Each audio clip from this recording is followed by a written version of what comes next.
자, 해봅시다. 이번 시간은 호르몬과 친해지는 시간입니다. 예. 이름을 자꾸 불러줘야 되기 때문에. 이번 시간에 하는 것을 일단 여러분이 기억하고 와야 이걸 이용해서 뭔가 조절하는 걸 배울 수 있을 거 아닙니까?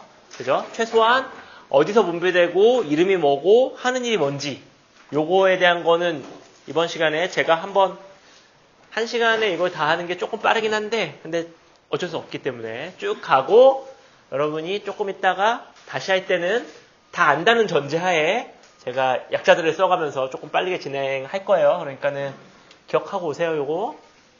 자, 첫 번째. 호르몬이 분비되는 장소, 송가선이라고도 하고, 샘이라고도 하는데, 최근에는 다 샘이라고 합니다. 책에서. 송가샘에서 분비되는 것은, 멜라토닌이 있죠, 멜라토닌. 멜라토닌은 여러분의 일주기, 혹은 연주기, 그러니까 우리의 생체 리듬과 관련된 호르몬이 됩니다. 생체 리듬. 그래서 실제로 시차 적응 같은 거를 할 때 주요한 거는 이제 빛의 양이죠. 멜라토닌의 분비는 철저하게 빛의 양에 영향을 받기 때문에 시차 적응을 빨리 하고 싶다. 그럼 어떻게 하면 됩니까? 자는 게 중요한 게 아니고 일어나야 될 시간에 일어나서 빛을 보는 게 중요합니다. 그래서 아침에 충분한 양의 빛을 보여주는 것, 이것이 멜라토닌의 분비에 굉장히 중대한 영향을 미치기 때문에 여러분의 일주기를 빠르게 원상복귀하는 데 도움이 되죠.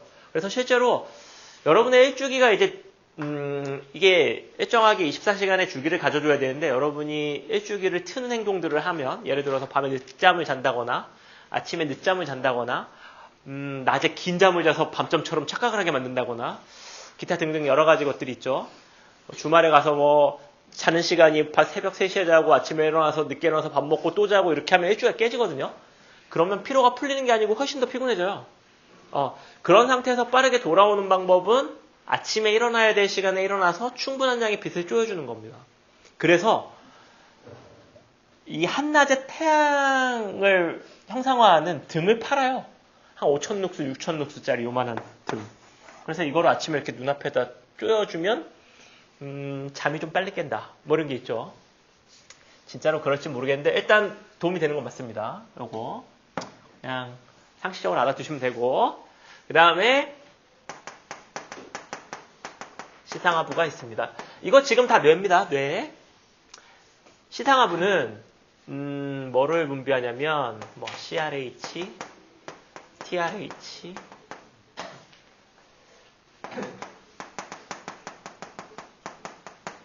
호르몬 대신에 그냥 H 쓸게요. 이름이 긴데 왜 긴지는 좀 이따 설명드리겠습니다.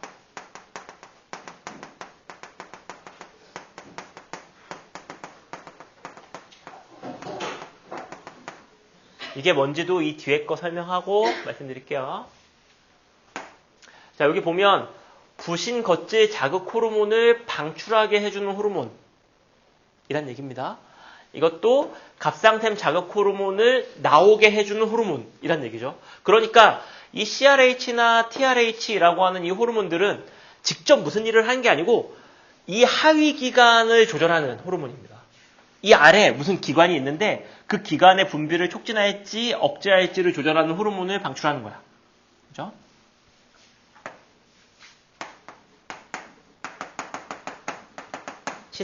시상하부, 뇌하수체를 간내라고 부른다 그랬고 몸의 항상성 조절에 관여한다 그랬습니다. 시상하부, 뇌하수체 다 간내들. 뇌하수체는 하는 일이 많습니다. 뇌하수체 설명하고 요걸 말씀드릴게요.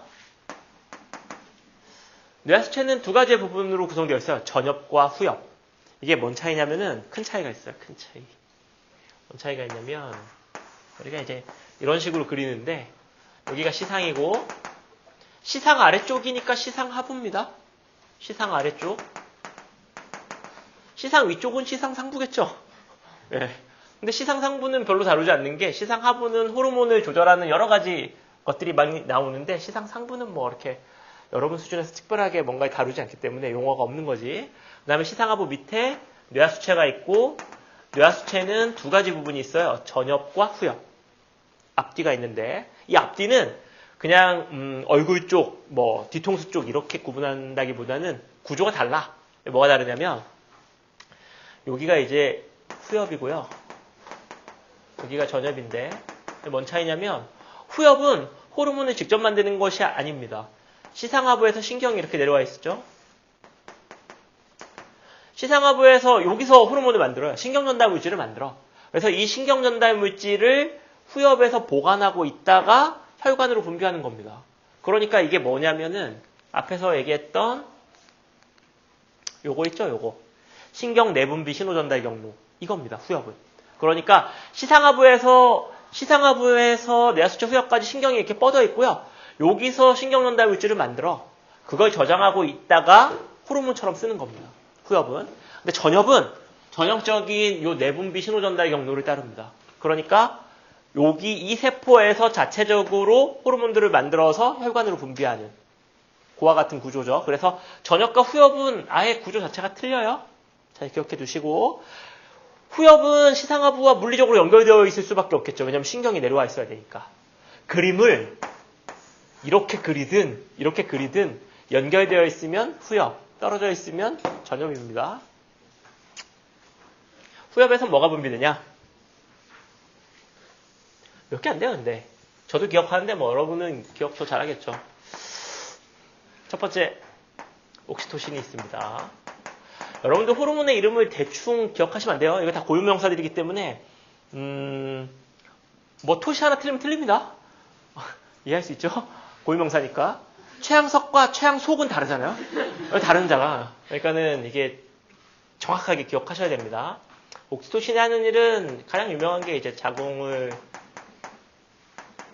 수축시켜주는 일인데 언제 분비할까요, 이거? 자궁 수축할 일이 언제 있나? 예, NI 때, 출산할 때 자궁을 수축해서 안에 말랑말랑한 아기가 들어있고, 그렇죠?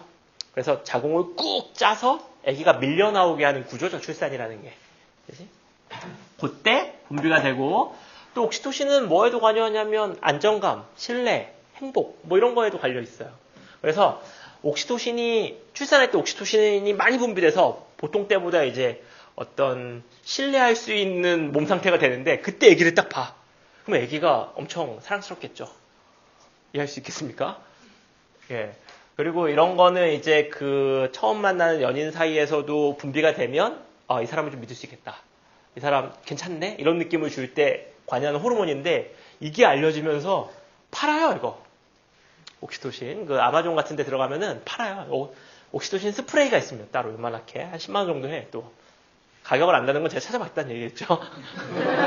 그래서 이걸 언제 많이 쓰냐면은 옥시토신 스프레이를 뭐 미팅 가기 전 냄새가 안 나요. 이거 뿌리면 혹시 또 옥시토신이 그 사람한테 이렇게 풍겨서 확산으로 들어가면 이 사람이 나에 대해서 어떤 신뢰를 주지 않을까? 뭐 하는 어떤 미약한 기대감? 뭐 이런 게 있겠죠. 아니면 면접 볼 때? 예, 그럴 때 많이 뿌려서 생각보다 많이 팔린답니다. 저는 뭐 쓸 일이 없죠. 저는 쓸 일이 없는데 빨리 알았으면 써봤겠죠. 예, 어딘가에는 써봤을 건데 예. 혹시 뭐 필요하시면 한번 써보세요. 혹시 압니까? 또 대학 면접 갈 때 이거 뿌리면 제가 이상하게 믿음직스러운데? 이런 느낌을 줄 수 있죠. 교수님한테. 어떻게 될지 모르겠습니다. 자, 그 다음에 ADH 혹은 항이뇨 호르몬 혹은 이름이 많죠. 바소프레신 이라고 불리우는 호르몬이 있는데 이거는 이름이 모든 걸 알려줘. 이뇨가 오줌 싼다는 얘기잖아요. 항이뇨면 뭐야? 소변을 막는 호르몬. 소변을 어떻게 막아? 어떻게 막냐면 예, 그렇죠. 신장에서 수분 재흡수를 촉진시켜줍니다. 즉 오줌으로 나갈 물을 다시 내 몸으로 갖고 온다는 얘기죠. 여기서 얘기하는 내 몸은 혈관 안입니다. 다. 혈관 안으로. 즉 ADH가 분비돼서 재흡수가 되면 오줌량이 어떻게 되겠어? 줄어들겠죠. 혈액량은 늘어날 겁니다. 즉 얘가 많이 분비되는 상황을 만들면 여러분의 혈액이 늘어나는 거야. 그 얘기는 다른 관점에서 얘기하면 혈관의 직경이나 넓이는 정해져 있는데 그 안을 흘러다니는 물의 양이 많아지니까 혈압이 올라갈 조건이 되겠죠. 이게 많이 분비되면 혈압이 올라갑니다. 이게 언제 분비되냐면 짠 거 먹으면 이거 분비해요. 삼탑 조절하려고. 즉 짠 거 먹으면 혈압이 올라간다는 얘기입니다. 그래서 고혈압 환자들이 짠 걸 먹으면 안 된다고 얘기하는 거죠. 후엽 2개. 자, 전엽은 전엽 많죠 뭐. 자, 일단 가봅시다. 자, TSH 있습니다. 갑상샘 자극 호르몬. 이거는 여기 보면 얘가 무슨 일을 하는 게 아니고 갑상샘을 자극해주는 호르몬이야. 그러면 이게 분비가 되면 갑상샘이 자극을 받아서 뭔가가 나오겠죠. 그 뭔가가 뭐냐면 티록신의 분비를 촉진합니다. 이것만 알면 티록신이 어디서 나온다는 얘기입니까? 그러니까 갑상샘에서 나온다는 얘기야. 그러니까 갑상샘에서 티록신을 분비할지 말지를 얘가 결정한다는 얘기죠. 호르몬으로. 그러니까 그러면 이게 나올지 말지는 누가 결정한다는 얘기냐면 얘가 결정한다는 얘기입니다. 이게 분비돼서 갑상샘 자극 호르몬을 방출하게 만드는 거야. 그러면 뇌하수체 전엽이 자극을 받아서 TSH를 분비하는 거죠. 그러면 갑상샘이 자극받아서 티록신을 나오게 한다는 얘기입니다. 최상위 기관이 있고 하청이 있고 그렇죠? 재하청을 주면 거기서 제품을 만든다는 얘기죠. 이와 같은 시스템입니다. 이름 이해되겠습니까? 자극은 직접 찌른다는 옆구리 직접 찌른다는 얘기죠. 자극이. 갑상선 찔러가지고 호르몬 토해내게 만든다는 얘기고 방출은 자극하는 걸 나오게 한다는 얘기입니다. 영어적인 의미에서. 그러니까 자극 호르몬은 스티뮬러스 자극하다. 그 S. 그러면 R은 릴리징입니다. 릴리징. 이걸 자극하는 걸 방출하게 해준다. 그래서 방출 호르몬은 다 RH로 끝나고요. 자극 호르몬들은 다 SH로 끝납니다. H는 나 호르몬이겠죠. 그 다음에 ACTH 요거는 그리고 이거 보면 부신 자극 호르몬이 아니고 부신 겉질 자극 호르몬이라고 이름을 붙였다는 얘기는 부신 속질이라는 것도 존재한다는 얘기죠. 겉과 속, 그죠? 그러니까 굳이 겉질을 썼겠지. 굳이 쓴다는 얘기는 겉질과 속질이 다르다는 얘기겠죠. 얘는 뭐를 하냐면 코르티코이드의 분비를 촉진합니다. 그러니까 코르티코이드라고 하는 이 호르몬이 부신 겉질에서 나온다는 얘기겠지. 네. 이걸 누가 분비하게 하냐면 얘가 분비하게 한다는 얘기입니다. 아주 뭐 거의 처음에 알파벳 배우는 것 같은 그런 어떤 신선함이죠. 자, 그 다음에 여러분들이 잘 아는 GH. 이거 좀 쉽죠. 그로스 호르몬. 성장 호르몬입니다. 이거는 하는 일이 뭐냐면 당연히 성장을 촉진하겠지만 일단 생리적으로 봤을 때 혈당량을 올려줍니다. 성장하려면 엄청나게 많은 에너지가 필요할 거 아닙니까? 그러면 에너지를 누가 어디서 얻어? 포도당에서 얻으니까 충분하게 포도당을 공급해 주려면 피 안에 포도당의 양을 늘려놔야 돼. 그러니까 혈당량 올라가는 거겠죠. 포도당의 양은 여러분의 생각보다 굉장히 중요합니다. 우리 몸에서 포도당의 양 조절에 실패하면 여러분은 바로바로 기절해요. 바로바로 기절합니다. 그러니까 뇌가 요구하는 포도당이 100개였는데 여러분이 99개 보내주는 순간 그냥 기절해요.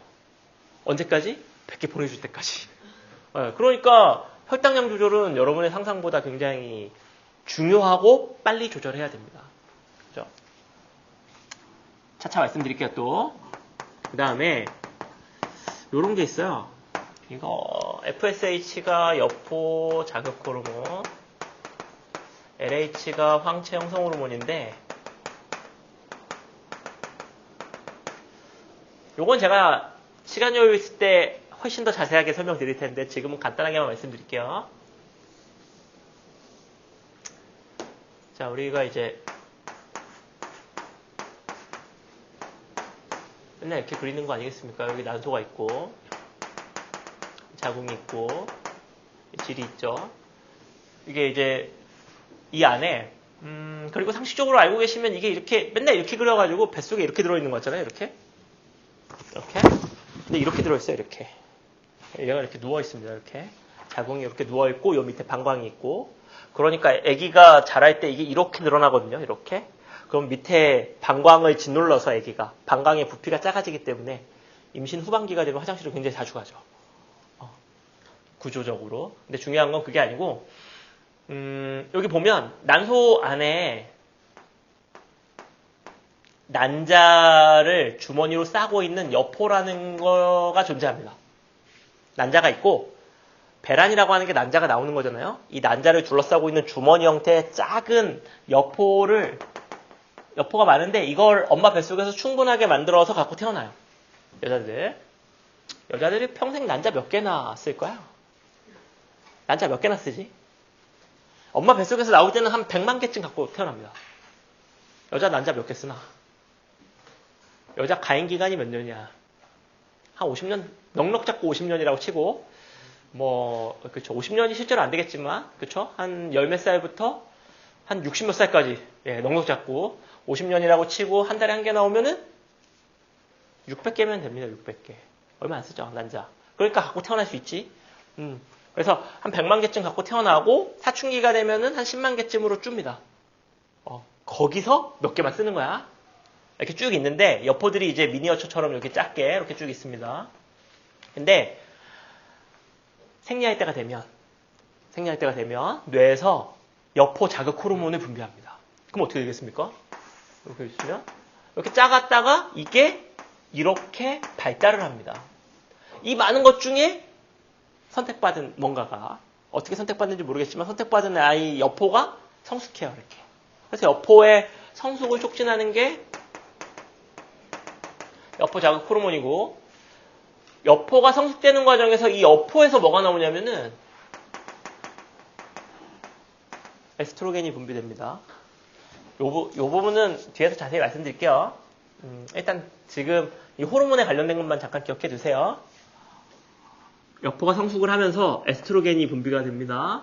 근데 에스트로겐의 농도가 일정 농도 이상이 되면 그게 뇌에 자극을 줘서 뭐를 분비하기 시작하냐면 LH의 분비를 촉진합니다. 근데 얘는 뭐냐면 황체를 만들어주는 호르몬이야. 황체는 뭐냐면요. 난자라는 알맹이가 있으면 여포라고 부르고 이게 빠지고 나무 껍데기 있죠? 여포에서 난자 빠진 껍데기.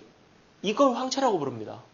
그러면 황체를 만들어준다는 얘기는 다른 관점에서 얘기하면 안에 있는 알맹이를 뱉어낸다는 얘기죠? 그게 뭐야? 배란이지. 즉 LH가 배란을 촉진시켜줍니다. 그래서 우리 시험관하기 같은 거 할 때 이제 여자들 난자 얻을 때 주사 맞는 게 얘입니다. 얘. 이거 조사하면 배란이 촉진되기 때문에 난자가 나오고 그 다음에 조금 높은 농도로 하면 평상시보다 훨씬 더 많은 난자들이 튀어나올 수 있게 되죠. 과배란을 유도하는 거죠. 이 아이.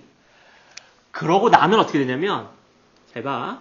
여기서 알맹이가 뽁 튀어나온 거죠. 그러면 얘가 뭐가 되냐면 황체가 됐고 이 황체에서는 두 가지 호르몬이 나옵니다. 에스트로겐과 프로게스테론. 여포에서는 에스트로겐이 나오고 황체에서는 두 가지 호르몬이 나와. 결국 여포든 황체든 난소 안에 있는 거기 때문에 이 호르몬들은 난소 호르몬인 거죠. 난소에서 나오는 거지, 장소로 얘기하면. 근데 이 두 개가 나와서 하는 일이 뭐냐면은 자궁벽을 두껍게 만들어줍니다. 자궁벽이 두꺼워진다는 게 막 살찌는 것처럼 지방을 막 갖다 들이다 바르는 게 아니고 혈관이 발달하는 겁니다. 혈관들이. 여기 이제 애가 들어와서 애한테 양분을 공급해줘야 되기 때문에 충분한 그 혈관벽들이 이제 쫙 발달하기 시작하는 거야. 근데 이 황체가 사라지지 않고 이게 계속 나오면 이게 천년만년 두꺼워지면 애도 없는데 뭐 이게 양분 소모가 너무 많잖아요. 그러니까 특별한 자극이 없으면 시간이 지나면 황체가 쪼그라들어요. 황체가 쪼그라들면 에스트로겐과 프로게스테론의 농도가 작아지면서 충분하게 두꺼운 내벽을 유지할 수 없게 됩니다. 그럼 어떻게 돼? 이 내벽이 쓸려 내려오죠. 이게 생리죠. 그러니까 생리할 때 나오는 피라고 하는 건 이 내벽에 발달한 혈관 시스템들이 무너지면서 이제 리셋되는 거죠. 근데 애가 생기면 어떻게 되냐면 여기 이제 애가 이렇게 들어오면 애가 이렇게 들어왔다 칩시다. 그러면 여기서 HCG라고 하는 이게 뭔지도 뒤에서 설명드릴게요. HCG라고 하는 호르몬을 분비합니다. 이게 사람 육모막 생식샘 자극 호르몬이라고 부르는 건데 하여튼 이걸 분비해서 얘가 하는 일은 황체가 쪼그라드는 걸 막아줘요. 그러니까 이걸 계속 분비하면서 이 자궁 내벽이 두꺼워지면서 아기한테 충분한 양분을 주고 그러면 이게 허물어지지 않기 때문에 생리가 일어나지 않죠. 그리고 이 두 가지 호르몬의 농도가 높게 유지가 되면 또 하나의 장점이라고 할 건 아니고 또 하나의 특징은 이 두 개를 억제시켜줍니다. 왜냐면 애가 자라고 있는데 또 배란이 돼서 또 되면은 이게 엉망진창 되는 거지. 9개월짜리에 8개월짜리에 7개월짜리에 6개월짜리 막 이렇게 나오는 거죠. 여기가 뭐 이렇게 공동 육아시설도 아니고 이게 안 되죠.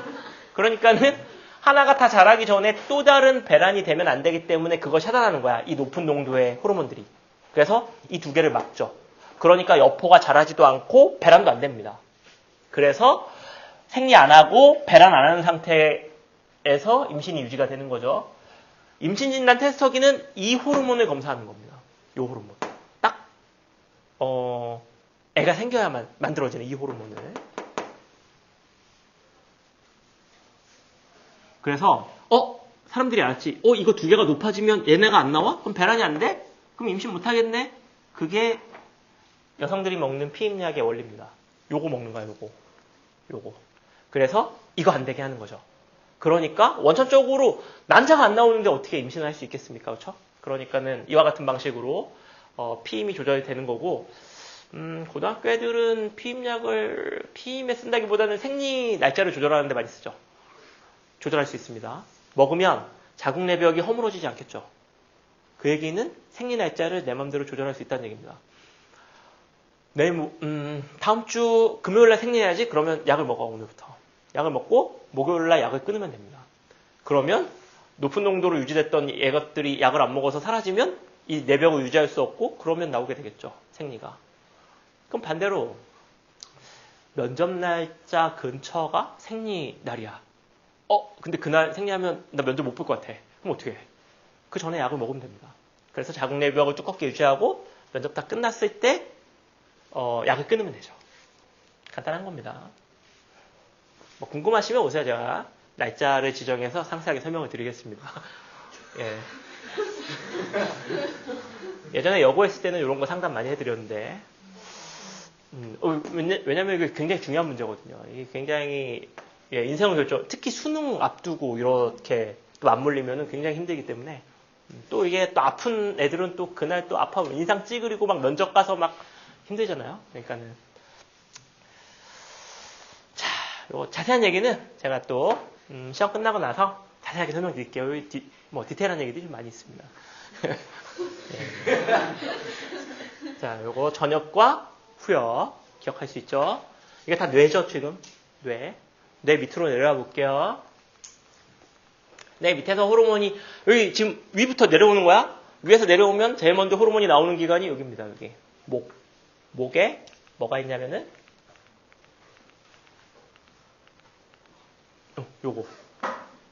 요게 이제 기도고 기도 옆에 이렇게 나비 넥타이 모양으로 싸고 있어요. 예, 요거 이렇게 잘 발라갖고 피면 나비 넥타이 모양으로 생겼습니다. 여기 이렇게 감싸고 있어서 그런데 저게 뭐냐면은 저거는 넣고 후요. 갑상샘이죠. 갑상샘. 갑상샘에서는 두 가지 호르몬이 분비됩니다. 칼시토닌하고 티록신. 자, 칼시토닌은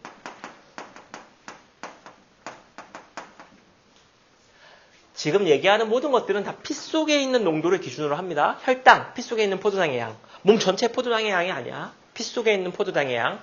혈중 칼슘 농도, 피 속에 있는 칼슘 이온의 농도를 얘기하는 겁니다. 칼시토닌은 혈중의 칼슘 이온의 농도를 낮추는 역할을 하는데 왜 낮추겠습니까? 많이 먹었으니까. 그렇죠? 높으니까 낮출 거 아닙니까? 그럼 어떻게 낮추냐? 얘는 뼈하고 신장에서 기능을 하는데 피에 있는 칼슘을 어떻게 하면 낮출 수 있겠어? 뼈에다가 저장하면 되겠죠. 혈액에 있는 칼슘을 뼈에다 박으면 됩니다. 즉 이 호르몬이 분비되는 상황을 만들어줘야 뼈가 튼튼해지겠지. 예. 그 다음에 신장에서는 칼슘의 재흡수를 촉진시켜야 됩니까? 억제시켜야 됩니까? 낮춰야 돼. 그러면 재흡수를 억제시켜줘야죠. 예, 이렇게. 그리고 티록신은 이게 이제 티록신의 재료가 아이오딘이에요. 아이오딘을 재료로 쓰는데 티록신은 두 종류가 있습니다. T3와 T4. 이게 뭐냐면 요오드 3개짜리, 요오드 4개짜리. 이런데 이걸 이제 갑상샘 호르몬이라고 해서 티록신이라고 다 부르는데 실제적으로 기능을 하는 건 T3예요. T4는 요오드 4개짜리 물질은 우리 혈관 안에서 자주 볼 수 있어. 얘가 혈관을 따라서 이동을 하는데 요게 세포 안으로 들어가서 기능을 할 때는 요오드 하나를 잘라내고 T3 형태로 전환한 다음에 기능을 합니다. 그러니까 엄밀하게 얘기하면 이건 활성형이고 이건 운반형이죠. 형태적으로 얘기했을 때. 그래서 결국 얘가 하는 일이 뭐냐?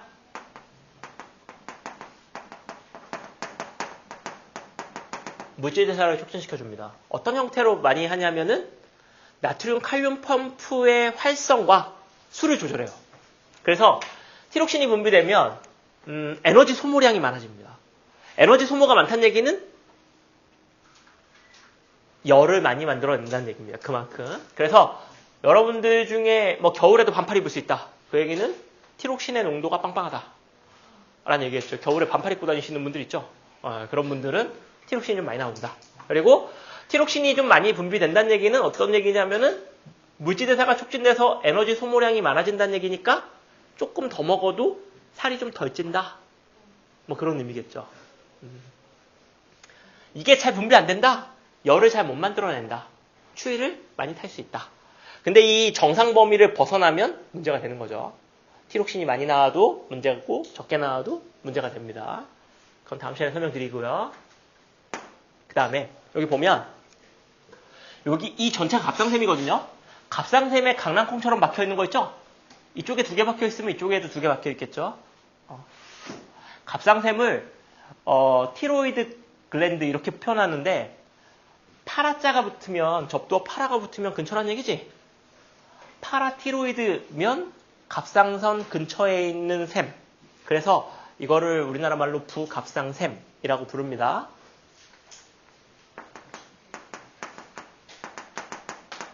부갑상샘에서 뭐가 나오냐면 파라토르몬이 분비되고 이건 PTH라고 부릅니다. 파라티로이드 호르몬. 약자. 얘가 하는 일은 높여줍니다. 이거 보면 서로 반대되는 기능을 통해서 몸의 어떤 항상성을 조절하는 것 뭐라 불러? 기량작용. 그죠? 높이려니까 이거랑 반대되는 일을 하면 되겠죠. 그러면 뼈에 있는 칼슘을 혈액으로 갖고 오면 되겠고 재흡수를 어떻게 하면 돼? 촉진시키면 되고 그리고 파라토르몬은 하나 더 어디서도 작용하냐면 소장에서도 작용해서 흡수를 촉진해줍니다. 밥에 들어있는 칼슘을 흡수하는데 이 호르몬이 도움을 줄 수 있다. 근데 이 호르몬이 분비되는 상황을 자주 만들어준다는 얘기는 뼈가 약해진다는 얘기겠죠? 주로 언제 많이 분비되냐면은 임신 상황에서 애를 가졌을 때 충분한 양의 칼슘을 먹어주지 못하면 어떻게 되겠어? 생각해봐. 사람 뼈가 몇 개죠? 네? 예, 뭐 성인뼈 206개, 애뼈는 좀 더 많죠. 한 208개쯤 되는데 그거 만들어야 되잖아요? 아무것도 없는 무에서 뼈를 208개나 만들어줘야 돼. 그 뼈 다 뭘로 만들어? 엄마 몸에 있는 칼슘으로 만들 거 아닙니까? 그러니까 엄마가 충분한 양의 칼슘을 먹지 못하면 엄마 피에 있는 칼슘을 애가 재빠르게 써. 그러면 칼슘의 농도가 너무 내려가. 그럼 파라토르몬이 분비돼. 엄마 뼈에 있는 칼슘 꺼내와. 그럼 뭐 그걸로 또 애기 뼈 만들어? 제때 못 먹으면 엄마 뼈 가지고 애기 뼈 빚는 거죠. 네, 그러니까는 충분한 양분 공급이 올 때면 애 둘라면 진짜 골다공증 그냥 올 수 있습니다. 그래서 이제 먹어줘야 되는 거 철분제를. 칼슘제를. 철분제도 많이 먹지, 임신하면. 철분은 왜 먹어? 애기 적혈구를 만들어줘야 될 거 아닙니까? 한 500만 개쯤 되는 애 적혈구를 만들어줘야 되니까 그때도 철을 충분하게 못 먹으면 엄마 적혈구 부셔서 거기서 철 뽑아가지고 애 거 만듭니다. 그래서 애 낳는 게 쉬운 일이 아니에요. 근데 잘 봐. 여러분의 수준에서 봐야 되는 호르몬들은 아주 아름다운 규칙을 가지고 있습니다. 뭐가 있냐면 기량작용을 하는 모든 아이들은 글자 수 작은 게 낮춥니다. 4글자와 5글자 낮추죠. 5글자가 높이고 좀 이따 혈당량 할 때도 글자 수 작은 게 낮춥니다. 네, 잘 기억하시면 되겠고 하나 빼먹었네요. 여기 이거 하나 있어요. 프로락틴, 적분비 자극 호르몬. 이거 하니까 PTH 하니까 생각나네. 뭐겠습니까 이거? 이름이 모든 걸 얘기해주고 있잖아요. 기능을. 적분비를 촉진해줍니다. 이거 뭐 아무 때나 나오는 거 아니고 임신해서 출산 즈음 돼야 이게 분비되죠. 여러분들 젖소가 막 365일 계속 우유를 만들 것 같지만 젖소 입장에서 우유를 아기가 없는데 만들 이유는 없지. 그러니까 소도 마찬가지로 출산 즈음에서 출산 전 일정 시기, 출산 후 일정 시기만 우유를 만들어낼 수 있어요. 그러니까 사람들이 어떻게? 계속 출산을 시키는 거죠. 인위적으로. 그래야 우유를 계속 만들어낼 수 있으니까. 남자한테 이거 주사하면 어떻게 될까요? 그럼 막 우유가 나오나? 그러면 이제 공동 육아를 할 수 있는 건가? 남자는 유선이 여자처럼 발달해 있지 않기 때문에 우유가 나오진 않고 아마 이거 주사하면은 근데 분비가 자극되기 때문에 뭐가 만들어질 겁니다. 우유가 아니고 뭐가 만들어질까요? 혈장 성분이 만들어질 겁니다. 그러니까 피에 그 액체 성분, 양분이 있는 그러니까 미네랄 워터 같은 것들이 나오겠죠. 좋을지 나쁠지 모르겠습니다. 자, 공동 육아를 해보고 싶으신 분들은 한번 맞아보시는 걸 또 한번 추천드리고요. 자, 노래 되고 그 다음에 이자 볼게요. 우리 이자가 소화효소를 분비하는데 소화효소는 분비관을 따라가기 때문에 뭐라 불러? 외분비샘이라고 불렀는데 이자는 호르몬도 만들어요. 그래서 이자는 유일하게 외분비샘이면서 내분비샘인 기관입니다.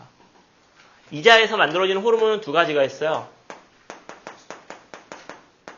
이것도 엄청 많이 헷갈려요. 글루카곤입니다.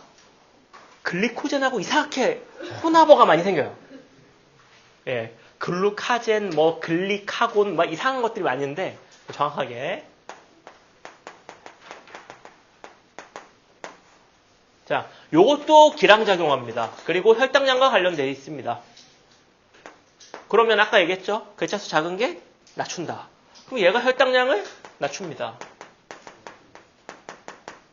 얘는 혈당량을 높여주죠. 얼마나 쉽습니까? 그렇죠? 어디서 분비되냐? 이자 어디? 분비 장소는 이름이 좀 길죠. 또 사람 이름이 하필 또 이름 긴 사람이 발견해가지고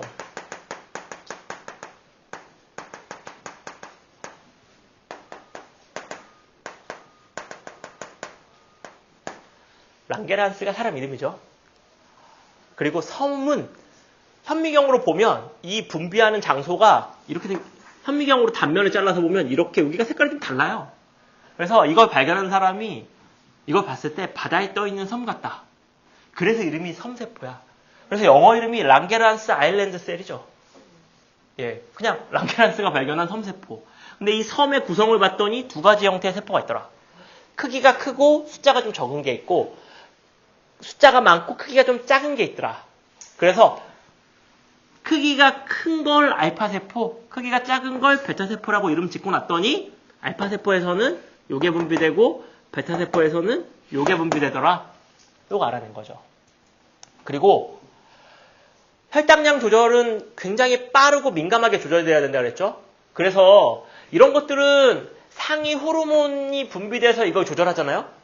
그러니까 엄밀하게 얘기하면 티록신이 분비될 때까지 이거 분비돼야지. 그래서 혈액을 따라 돌면서 얘를 자극해서 또 이걸 만들어서 또 이렇게 분비해서 갑상샘에서 티록신을 나오게 해야 되니까 시간이 좀 걸리겠지.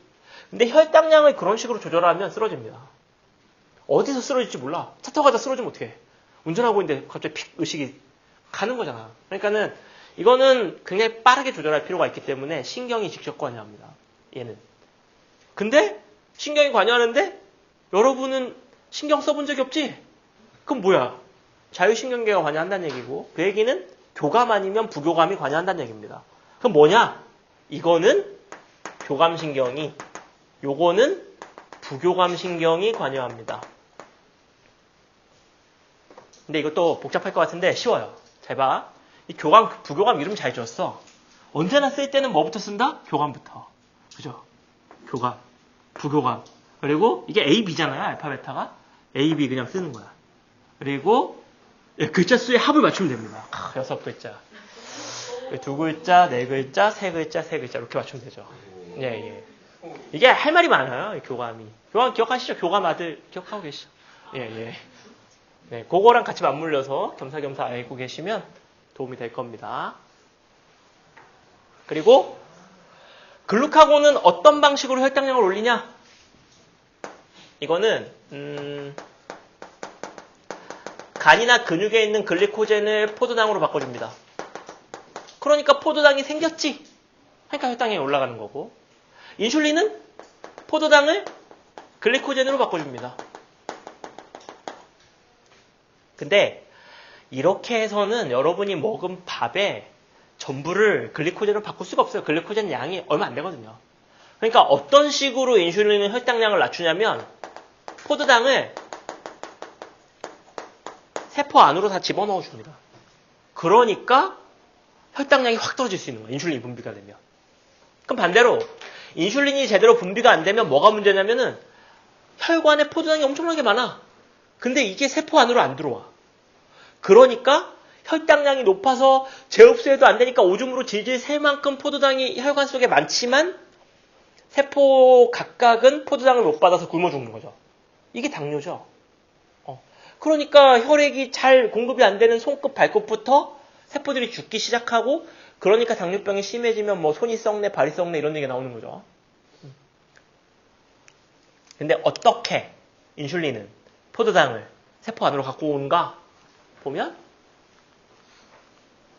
이렇게 오랜만에 보는 또 GLUT 요 글루코스 트랜스포터야. 아까 먹었죠? 예.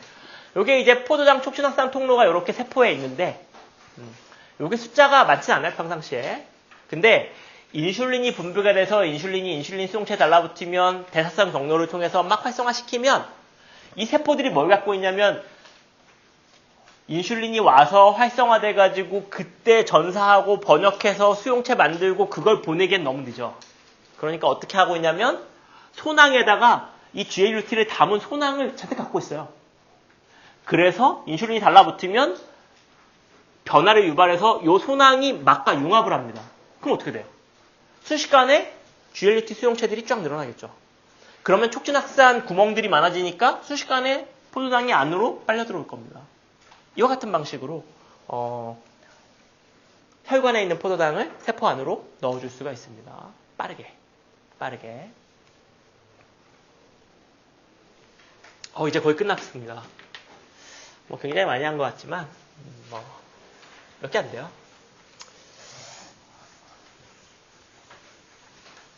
자, 그 다음에 우리 지금 어디 했냐면 뇌, 갑상샘, 부갑상샘, 그 다음에 조금 내려와서 여기 이자, 그 다음에 콩팥 위에 부신이라고 하는 기관이 있는데 부신 볼게요.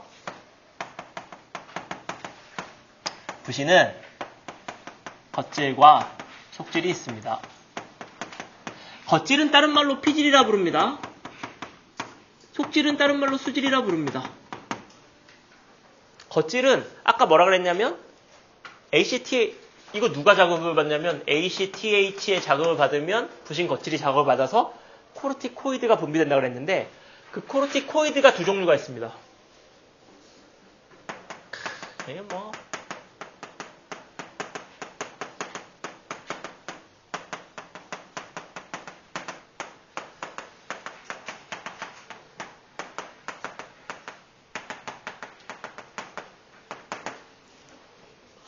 두 종류. 부신 겉질 호르몬도 지용성 스테로이드, 성호르몬도 지용성 스테로이드, 당제 코르티코이드와 무기질 코르티코이드가 있습니다. 당은 왜 당이냐면 포도당과 관련이 있는 거야. 우리 몸에서 혈당량을 낮추는 건 딱 하나밖에 없습니다. 인슐린. 나머지는 다 높여. 그럼 얘도 혈당량을 높이는 데 관여합니다. 근데 앞에서 혈당량에 관여했던 건 신경이 관여했지만 이 아이는 호르몬이 관여하죠. 그러니까 빠른 혈당량 요구에 빠르게 반응하는 아이는 아니라는 얘기입니다. 이거는 어떻게 포도당을 만들어내냐면 단백질과 지방을 포도당으로 바꿔줍니다. 시간 딱 가도 오래 걸리겠지? 네, 요거는 좀 그러니까 단식한 사람들이 이런 거 좀 많이 나오고 네. 그 다음에 부신에서 나오는 호르몬들은 기본적으로 스트레스 받으면 분비되는 호르몬들입니다. 여기 다. 그래서 스트레스 오래 받으면 이런 일들이 생길 수 있습니다. 그리고 또 하나 사이드 이펙트는 아니고 어떤 효과가 있냐면 염증을 약화시켜줘요. 이게. 그래서 여러분이 바르는 상처 연고에 이게 들어있어 성분 보면. 뭐 하는 거냐면 염증을 약화시켜줍니다. 그리고 스테로이드 호르몬이기 때문에 발라도 막을 잘 통과할 수 있습니다. 네. 효과 빠르죠. 자, 무기질 코르티코이드는 무기염류야. 이게 뭐냐면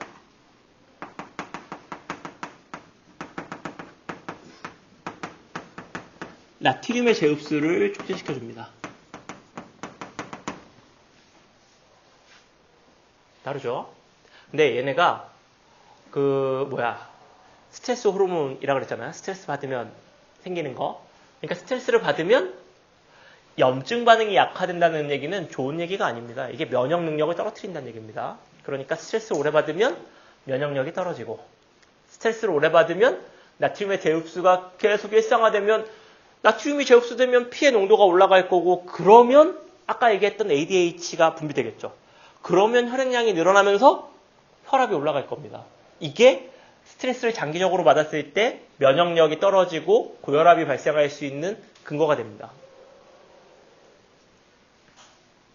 그 다음에 부신 속질에서는 아드레날린을 분비합니다. 근데 겉질은 ACTH가 자극하지만 속질은 교감신경이 직접 관여합니다. 교감신경이 속질까지 연결되어 있어요. 그러니까 아드레날린을 분비해서 얘가 하는 일은 혈당량을 올려줍니다.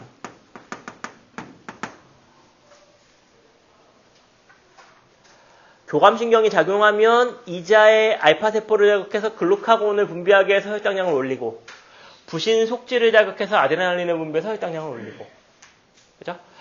그리고 교감신경은 뭐 하는 애였어? 근육 쪽으로 에너지를 쓰게 만들어서 에너지 요구량이 엄청나게 높아지는 신경이죠. 그러니까 혈당량이 포도당이 많이 필요하고 그러려니까 사방에서 포도당 높이는 애들 총동원 하는 거죠. 여러분이 신경을 써야 되는 건 얘가 어떻게 나오지? 이거 신경 써야 돼. 호르몬의 영향을 받아서 나오냐? 신경의 영향을 받아서 나오냐? 이거 구분할 수 있어야 됩니다. 그 다음에 끝났습니다. 이제 끝났어요. 그 다음에는 이제 누구나 다 아는 잘 까먹지 않는 정소난소. 요거 이름이 생각보다 어려운데 잘 기억하고 있죠. 정소에서 나오는 게 뭐야? 테스토스테론. 이름 겁나 어렵잖아요. 여기 티록신 이런 것보다 어렵지만 저건 기억 못해도 테스토스테론은 기억할 수 있죠. 얘가 하는 일은 뭡니까? 남성의 2차 성징에 관여를 합니다. 그렇죠? 남자를 남자답게 해주는 호르몬이죠. 여자와 남자 둘 다 여성 호르몬, 남성 호르몬 둘 다 갖고 있습니다. 다만 그 비율의 차이가 있을 뿐이야. 남자는 남성 호르몬을 많이 갖고 있기 때문에 남성성을 띠게 되고 여자는 여성 호르몬을 많이 갖고 있기 때문에 여성성을 띠게 되는데 여자라고 다 같은 여자가 아니고 남자라고 다 같은 남자가 아닌 건 그 비율이 조금씩 차이가 날 수 있다는 얘기죠. 여자들한테 테스토스테론을 주입한다. 남성화됩니다. 어깨가 벌어지고 근육이 생기고 그 다음에 이제 코 밑이 거뭇거뭇해지면서 약간 파이팅이 생기죠. 죽일까 저거? 막 이런 느낌을 만들어줄 수 있는 게 이제 테스토스테론의 역할이야. 그리고 대부분이 아니고 거의 전부의 도핑약이 다 테스토스테론의 수용체에 달라붙어서 이 테스토스테론의 역할을 해보겠다는 게 도핑약의 전부입니다. 여러분은 운동선수가 아니니까 여러분이 테스토스테론 먹어가면서 운동하면 엄청난 효과를 얻을 수 있습니다. 그냥 운동하는 거에 비해서 뭐 몇 배 효과를 얻을 수 있어. 근육도 엄청 빨리 생기고 근육량도 폭발적으로 늘어납니다. 단점이 뭐야? 신장이 조금 망가질 수 있고 성격이 좀 힘들어질 수 있습니다. 좀 애가 사소한 거에 흥분할 수가 있고 굉장히 그 파이팅 넘쳐질 수가 있죠. 지나가면서 치면 한 대 칠 수도 있고 뭐 이렇게 좀 그런 어떤 좀 위험함이 있지만 그래도 근육을 위해서라면 우리가 또 한 번쯤 먹어볼 수 있는 거 아니겠습니까? 그렇죠? 그래서 이제 나이가 들면서 이렇게 설명하는 사람도 있어요. 나이가 들면서 엄마가 왜 강하냐? 나이가 들면서 여성 호르몬의 생성 비율이 조금씩 낮아지면서 상대적으로 남성 호르몬의 비율이 올라가죠. 여자들의 경우. 그러니까 어머니들의 파이팅이 넘쳐지는 거고 반대로 남자는 나이가 들면서 이제 바깥 활동을 자꾸 안 하게 되는 부모님, 아버님의 심정이라는 게 테스토스테론이 충분하게 못 만들다 보니까 상대적으로 여성 호르몬의 함량이 높아지고 그러니까 굉장히 잘 삐지는 상태가 되는 거죠. 굉장히 섬세하고 뭐 이렇게 되는 거죠. 그래서 젊었을 때와 나이 들었을 때 성역할이 바뀌는 거의 주요한 원인이 호르몬 분비에 있다라고 주장하는 사람들이 많이 있습니다. 근데 얼추 맞는 것 같아. 다 그래. 그죠? 한 40대 후반쯤 되는 아줌마들도 되게 무섭잖아요. 그리고 40대 후반쯤 되는 아저씨들 안 보이잖아요, 거리에. 다 이렇게 방에 이렇게 뭐 하고 있고, 이렇게. 뭐 오늘도 나가게? 막 이런. 예. 그래서 따져보면은 어머님들 모임이 활발해지는 시기도 40대 후반입니다. 애를 다 키워서 그럴 수도 있지만 성격적으로 좀 변화가 있을 수 있는 시기죠. 잘 기억해 두세요.